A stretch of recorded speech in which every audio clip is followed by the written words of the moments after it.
گفتگو سے سمجھ بوجھ میں اضافہ تو ہوتا ہے، لیکن خاموشی اور تنہائی میں رہ کر لوگ عظیم ذہن بنتے ہیں۔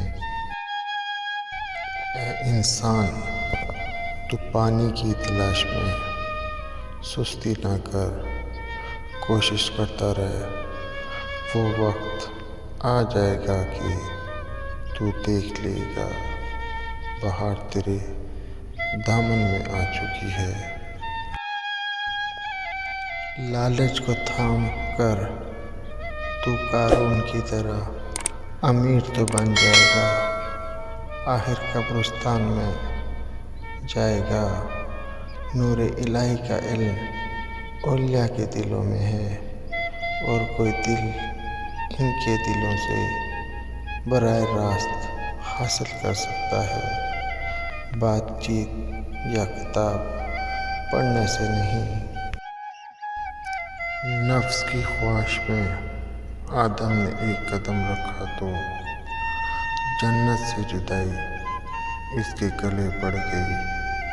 فرشتے ان سے ایسے بھاگتا تھا جیسے شیطان چند لقموں کی وجہ سے کس قدر آنسو بہانا پڑے۔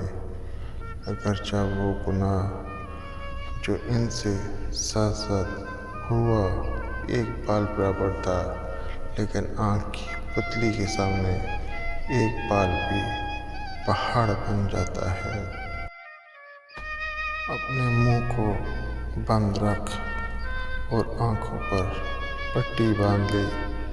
اے منہ، تو دوزخ کا دہنہ ہے اور دنیا تو برزخ کی طرح ہے۔ تو جب زرد رنگ کی اینک لگائے گا تو سورج بھی زرد دکھے گا۔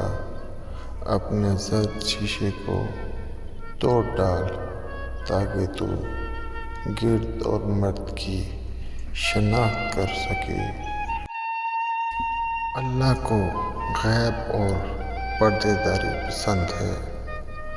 راز کا چھپا ہونا بہتر ہوتا ہے، اور ہر انسان کا اپنے خیال کے مطابق خوش رہنا بہتر ہوتا ہے۔ تم کائنات کی روح کی روح ہو اور تمہارا نام محبت ہے۔ دنیا کی دولت غیر اللہ کی مسکراہٹیں ہیں جنہوں نے ہمیں مغرور اور مست بنا دیا ہے۔